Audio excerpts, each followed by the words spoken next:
Assalamu alaikum. Bete, we are going to discuss lecture number 4 of epidemiology in series of all the lectures of epidemiology. Till now, we have discussed the basic definitions of epidemiology, why epidemiology is important, what is its scope, how it works, what are the domains of an epidemiologist, and then we have discussed that in epidemiology, as epidemiologists, we are interested in calculation of frequencies in terms of rates, ratios, and proportions. We are interested in knowing the distribution of disease, and we are also interested in knowing the determinants of disease.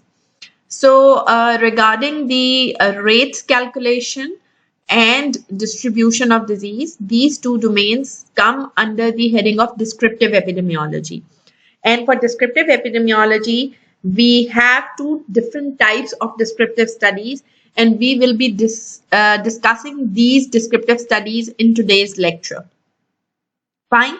So moving towards the learning outcome of the lecture, we will be discussing that what are important study designs which come under the domain of descriptive studies, what are different steps of conduction of these studies, how the disease is actually described in terms of distribution, in terms of time, place, and person distribution. And then we will be discussing that what are advantages and disadvantages of descriptive studies. So today we will be dealing with descriptive studies in detail. So moving forward, this slide has been shown you multiple times. It shows you the three components of epidemiology. We have discussed frequency in detail, that in frequency we are interested in calculations of rates, ratios, and proportions. Then in descriptive epidemiology, we are interested in knowing the distribution of disease. And this distribution of disease is actually described in terms of time, place, and person distribution.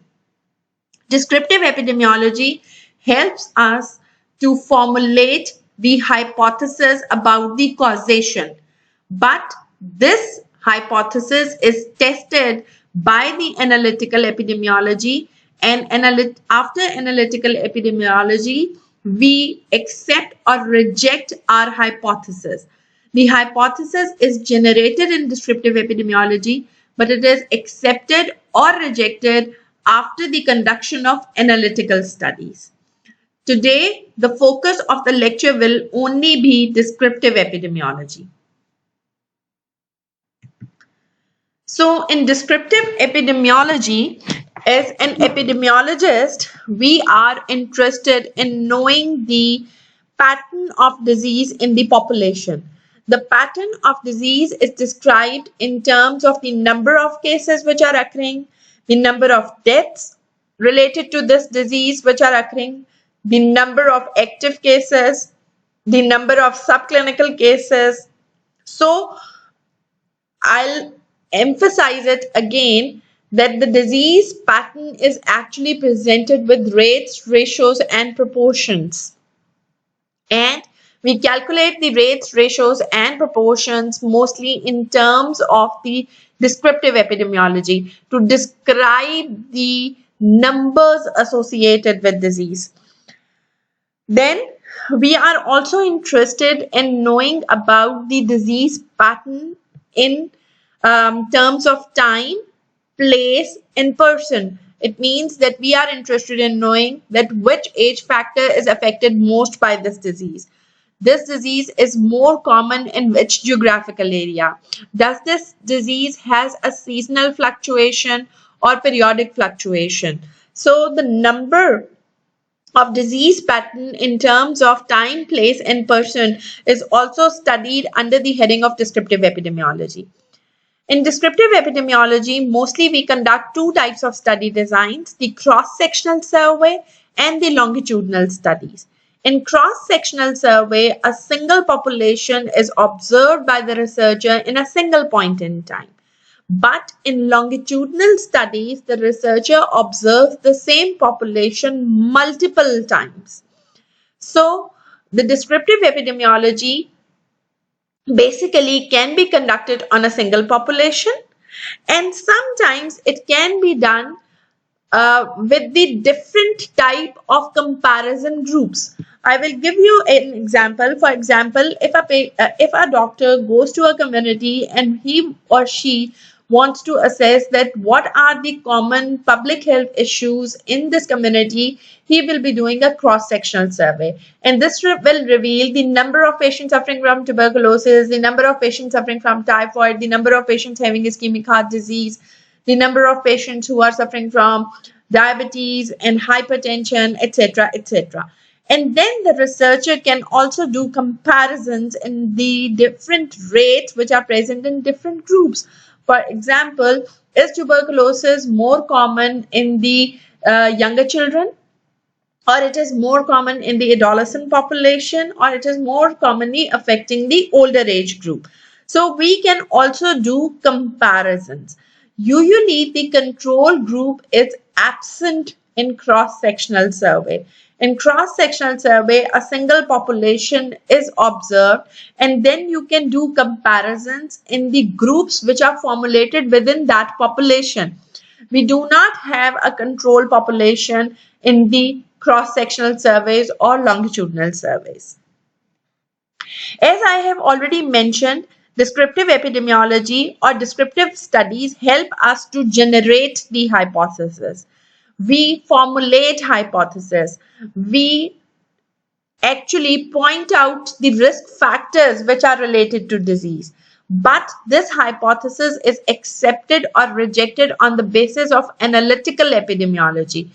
The descriptive epidemiology that only gives us the base of the hypothesis, and this hypothesis is further evaluated with the superior studies, which can be cohort study, case control study, therapeutic trials, or the randomized and non-randomized control trial.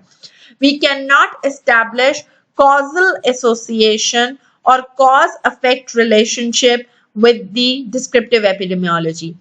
I am repeating again that cause-effect relationship cannot be established by the descriptive epidemiology or by the cross-sectional surveys. One of the major strengths of cross-sectional survey is that it helps us to identify the trends according to season, according to geographical distribution, according to person distribution.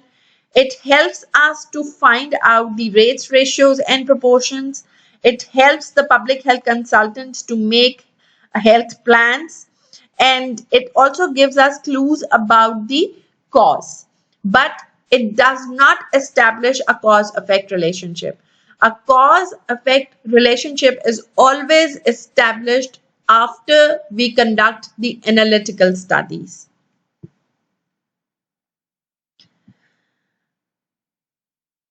Descriptive epidemiology basically has two types of studies, as I have already mentioned. The cross-sectional study means a single population is observed by the researcher with a single observation. The researcher goes in the population, collects the data with a single observation, and comes back and analyzes it. So at this present time, the data is reflected in the cross-sectional studies. But in longitudinal studies, the researcher repeatedly goes in the same population, actually conducts multiple observations, and then brings the data in and then analyzes it. So it's the time frame which separates the cross-sectional studies from the longitudinal studies. The cross-sectional surveys help us to find out the point prevalence, but the longitudinal studies help us to identify the period prevalence. It should be very, very clear in your mind. I am repeating, the cross-sectional surveys help us to point out the point prevalence, and the longitudinal studies help us to identify the period prevalence. As the name is suggestive, and as we have discussed already, prevalence means old and new cases both, divided by the mid-year population into 1000, which reflects the total number of cases. And These are the only studies by which we can calculate the prevalence of a problem or the burden of a problem. That's why they are also known as the prevalence studies. In cross-sectional surveys, as I have multiple times repeated, we assume that how the disease is distributed in different populations, how it is distributed in different geographical areas, and what are the seasonal trends of this disease. So time, place, and person distribution is actually studied in the cross-sectional surveys and longitudinal studies under the heading of descriptive epidemiology. Cross-sectional studies can be done with a single population with single point in time observation. As I have already said, that if a researcher goes into the community and wants to find out that what is the prevalence of tuberculosis in that community, what is the prevalence of HIV, what is the prevalence of hepatitis B, what is the number of the cases of who are suffering with hepatitis C. It's a single observation of a single population by the researcher. But in the same studies, in the cross-sectional surveys, we can have comparisons. For example, we can see that what is the prevalence of tuberculosis in children, what is its prevalence in reproductive age group, and what is its prevalence in the old age group. We can also assess that how much prevalence of multi-drug resistant tuberculosis is there. Is tuberculosis treatment is effective in children, or it is effective in reproductive age span, or is it effective in old age group? Then we can also assess that what are the risk factors which are present in different comparison groups which increases the prevalence of tuberculosis. So in cross-sectional studies, we can have a single population, single observation, but we can also have comparison within the different groups which are formulated in the single population. Cross-sectional studies, as I have already mentioned, that they are also known as prevalence studies. They are also known as snapshot. As a photographer takes a photo and then the photograph can be described in terms of its characteristics, the cross-sectional studies are described in the same way, that an epidemiologist goes to the community, observes the community, makes findings, and comes back and describes it in terms of time, place, and person distribution. Cross-section studies are those surveys in which the exposure and disease outcome can be studied simultaneously. One of the example can be that if a researcher goes into the population and divides the population into two groups, the smokers and non-smokers, and then observes that what is the number of percentage of the people who have lung cancer and they are also smokers, but there are certain smokers who do not have lung cancer. In the same way, the observations can be made that non-smokers can have lung cancer and they can have no lung cancer. So the exposure and the outcome can be studied in a single observation, in a single point in time, in a single population under cross-sectional studies. In the same way, I will give you another example. For example, if you go in a community, you can identify the number of patients who are suffering from ischemic heart disease. You can identify the number of patients who are suffering from ECG problems. You can also identify the number of patients who are suffering from hypercholesteremia. You can also identify the number of patients who have high triglycerides level. It means the exposure and the outcome can be measured simultaneously in cross-sectional studies. That makes the major strength of these type of studies. So moving towards the steps of conduction of these studies. The first and the foremost important step during the conduction of this study is the title selection. And there are certain criteria for title selection which we have discussed in detail. The title should be selected for a topic which has public health relevance in the population. It means it has high incidence and high prevalence. The topic should be selected if it is innovative. The topic should be selected if it is feasible to conduct that research. The title should be selected if it is acceptable to the population. It should be selected if there are no ethical considerations into it. And then the most effective thing is that the cost effectiveness should be there, that how much human resource, how much material, how much transport is required for the conduction of this research. It is important that when a researcher formulates the title, he should consider all 6 parameters of title selection for the descriptive studies. After the selection of the title by the researcher, the next step comes is the literature search. And now we all know that with the click of a button, we can do literature search. What is the process of doing this literature search is that you identify the keywords in your title and then you put it in search engines. And the search engines which are very famous are Google Scholar, PubMed, Science Direct, Elsewhere, and PathMedinet are there. And ResearchGates is also there, and you have already worked for the literature search. You know what is it. So moving forward after the literature search, the researcher formulates the objective, and this objective is mainly the target of the researcher, that after conduction of the researcher wants to attain the objective. And the characteristics of the objective are that the objective should be SMART. SMART means S for specific, M for measurable, A for attainable, R for realistic, and T for time bound. So a researcher formulates the objective after the literature search. And this objective should always be reflective of the title. So these were the 3 basic steps in the conduction of the descriptive studies. Once the researcher has formulated its objective, now it's time to define the methodology. In methodology of descriptive studies, the first important thing is that the researcher defines the setting where he wants to conduct the study. Is he interested in conducting this research in a hospital-based setting, or is he interested to conduct this research in a community, or he wants to conduct it in university students, or wherever he wants to conduct the study, he has to define the settings.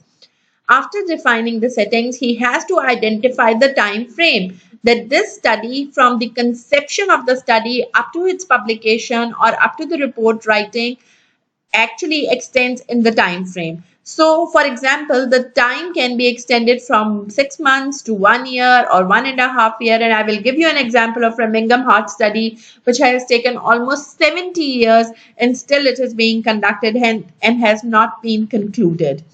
So, time frame should be defined, that the researcher will conduct this research from this date to this date. After the identification of the setting and the time frame, the researcher defines its population, and from the population, the researcher draws a sample. Researchers should always think that the sample should be representative of the total population. It means it should contain all the characteristics in the sample which are representative of the total population. For example, if you want to conduct a study in university students, then you can not only take female students in your sample, because your sample will not be a representative sample. You have to take male and female both students to represent their point of view. So sample should always be representative of the population, and it should be large enough to make your research authentic. Moving forward, the next step is that the researcher makes the operational definitions. And the difference between operational definitions and definitions are that the definitions are actually defined by WHO or by CDC or by books. But in operational definition, the researcher makes his own definition. For example, if the researcher wants to identify the iron deficiency anemia in a female population which is pregnant, and he does not have the access to the diagnostic facilities for the conduction of CBC. So the researcher makes an operational definition that I will look into the palmar creases of the pregnant females, and if they are pale, I will label them as a case of iron deficiency anemia. So operational definitions are actually made by the researcher himself for the purpose of the research. For example, another example is that wound healing. A researcher wants to find out that is drug A effective in wound healing. So the operational definition of wound healing will be that there is no serous discharge, there is no pus discharge, and there is no erythema present. Then I will label the wound as a healing wound. So in a nutshell, the operational definitions are made by the researcher himself. After defining the operational definition, the researcher makes the inclusion and exclusion criteria, in which he clearly defines that who are the patients or what is the population of the sample which will be included, and who are the people who will be excluded from this study. For example, if a researcher wants to find out the prevalence of the breast cancer in a population, definitely the females will be included and the males will be excluded. The age group for the common presentation of the breast cancer is more than 50 years. So researcher can include all the females of more than 50 or 55 years of age, and the rest of the females can be excluded from the study. So researcher defines the inclusion and exclusion criteria for the research conduction. And once the criteria is finalized, then the researcher goes forward for the step of data collection. There are multiple methods of data collection. The data collection can be done on the preformed questionnaires which are circulated through Google Form on the web, or through Monkey Survey on the web. It can be done on the printed form of questionnaire, where the questionnaire can be handed to a literate population and they can fill in the information and can send back the tool. And another format which can be obtained is that the questionnaire can be filled by the researcher himself through the interviewing technique, in which he gets the information by the process of interviewing. So whatever is the process of data collection, data is collected and then it is analyzed in terms of time, place, and person distribution for the descriptive studies. And once this distribution is being announced by the epidemiologist, he can also generate a hypothesis. This is the mainstay of the descriptive studies, that they can generate hypothesis. Once the hypothesis is generated, then it is further evaluated by the observational studies and the experimental studies for rejecting it or for accepting the hypothesis. So these are basically the steps of the descriptive studies, which I have gone through with you, and many of you who have worked for the synopsis development during the start of the academic session know that all these headings are included in the part component of the methodology when you develop your synopsis. So moving forward, this is just to show you how the distribution of disease can be presented by epidemiologists. For example, this shows the prevalence of obesity in adults in Hawaiian population in relation to the race and ethnicity in 2005. And you can see that in Hawaii, there were different ethnic groups and races. For example, there was white population, there was Hawaiian population, Filipinos, Japanese, and others were present, and we can assess that what was the obesity prevalence in this different population. So in a nutshell, I will say that it has described the distribution of disease according to a personal trait, which is race, which can be a forte of descriptive epidemiology. That descriptive epidemiology gives us a clue that how it is distributed in different populations. Another example of descriptive epidemiology, as you can see, it has a data of time period, and it shows the number of cases of polio in 3 different countries. And you can very easily say that the number of polio cases were very high in 2011, and in 2014 the maximum number of polio cases were reported in Pakistan as compared to Afghanistan and Nigeria. So in this particular example, you can see that the distribution of disease has been shown in terms of time, and it has also been shown in terms of place distribution. Again, the cross-sectional survey gives us a complete description in terms of time and in terms of place distribution as well. Another example to show you the time series in which you can see the data from 2000 to 2012 is presented, and there the one of the line diagram shows the total number of confirmed cases of polio, and there is another line which shows the percentage of the immunization given for the polio coverage, and you can find out the correlations and association between the two. So again, a description of disease and description of immunization coverage according to the time, which is obtained with the cross-sectional surveys. In cross-sectional surveys, when the distribution of disease is actually defined in terms of time period, the epidemiologist draws the epidemic curves, and these epidemic curves show different patterns, and then epidemiologist predicts that how the disease pattern will be maintained in the population. So epidemic curves is basically generated by the cross-sectional surveys, in which the number of cases are plotted against the time series in days. Another example to show you the time trends of obesity and diabetes again can be obtained. This information can be obtained by the cross-sectional surveys.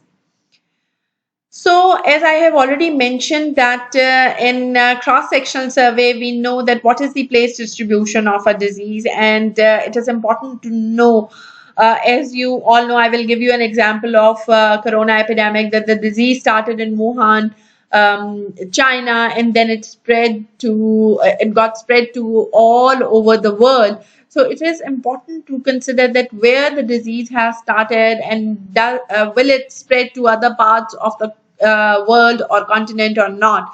So the disease is studied in terms of place distribution. For example, there are certain diseases which have their higher prevalence according to the international borders. For example, the cancer stomach is much more common in Japanese population. Cancer colon is much more common in American population. Breast cancer is more common in Southeast Asian women. Ischemic heart disease and diabetes and obesity are very common in American countries. So in America, so we know that there are international variations, and there are certain areas which have high prevalence of disease, and there are certain areas which have low prevalence of disease. Another example can be that in Africa, we have high cases of malaria. We have high cases of tropical diseases. So with international variation, we know that which disease is common in which international country. Then there are certain diseases which show the national variation, and I will give you an example that even in Pakistan, we know that hilly areas are associated with iodine deficiency, and we observe many patients with goiter in the hilly areas of Pakistan. Another example can be that recently the cases of leishmaniasis has been reported in interior Sindh, but they have not been reported in Punjab and the other provinces in that much amount as they have presented themselves in interior Sindh. So sometimes it is important to know about the national variations of disease as well, that which area has high prevalence of some particular diseases. Then there are certain diseases which show the rural-urban difference, as we know that in rural areas of Pakistan, we have high incidence and prevalence of infectious diseases. Tuberculosis is very common there. Snake bite is common there. Diarrheal diseases are common there. Pneumonias are common there. But when we go towards the urban population, the sedentary lifestyle and poor eating habits contribute towards the development of obesity, and lack of exercise goes towards the development of ischemic heart disease and hypertension and diabetes. So there is difference in the disease pattern between the rural population and the urban population.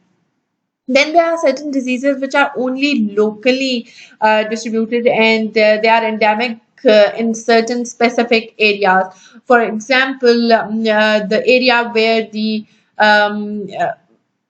sandfly is common, their leishmaniasis cases are very, very prominent. And there are certain diseases which are locally confined. For example, in the areas where the fluoride content is high, skeletal fluorosis and dental fluorosis is presented, and these are locally distributed because it depends on the water supply of that particular area. So certain diseases are locally confined and they have local distribution. Then the place distribution help us to identify the migration studies, as genetic factors and the environmental factors are studied in detail in the migration studies. For example, I have already mentioned that the Japanese population has higher incidence of stomach cancer, and the population in America has a higher incidence of colon cancer. And when the Japanese population migrated to the America, it was observed that after 3 generations, the trend of occurrence of cancer changed from the cancer of stomach to the cancer colon. So these studies help us to identify the role of genes and the role of the environment. So very important to know about the place distribution, and this information comes from the cross-sectional surveys and longitudinal surveys conducted under the heading of descriptive epidemiology. Moving forward, you can see that there is generation of spot maps, and these spot maps are color coded and they show the different prevalence of different diseases in different areas of the world or different areas of the specific country. And these spot maps are very important to identify that which disease is common in which area. These are generated by descriptive epidemiology. So moving forward with the person distribution, again, the person distribution can be studied in descriptive epidemiology and cross-sectional surveys. It tells us that who will get the disease. And there are multiple factors which are related to a specific population which helps in getting the disease. For example, the first variable is the age. We all know that there are certain diseases which are very common in small age group, and there are certain diseases which affect the older age group. For example, the measles, chickenpox, diphtheria, whooping cough, etc. will affect the population of 5 to 10 years of age group. But the problem with cataract and joints and diabetes and hypertension will affect the older population.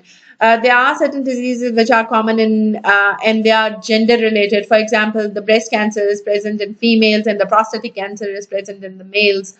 And there are certain diseases which are specifically related to the female population, that all the reproductive health issues are related to them. So ethnicity and race also affects the disease pattern, as I have already mentioned, that certain races have different disease pattern than the other, and their ethnicity, their areas, their cultures, their beliefs differ from each other. So they can affect the disease pattern. Even not only the ethnicity, but the religion also affect the disease pattern. For example, the Hindus do not opt for the circumcision, and there are higher chances of getting penile cancer in Hindus as compared to Muslims.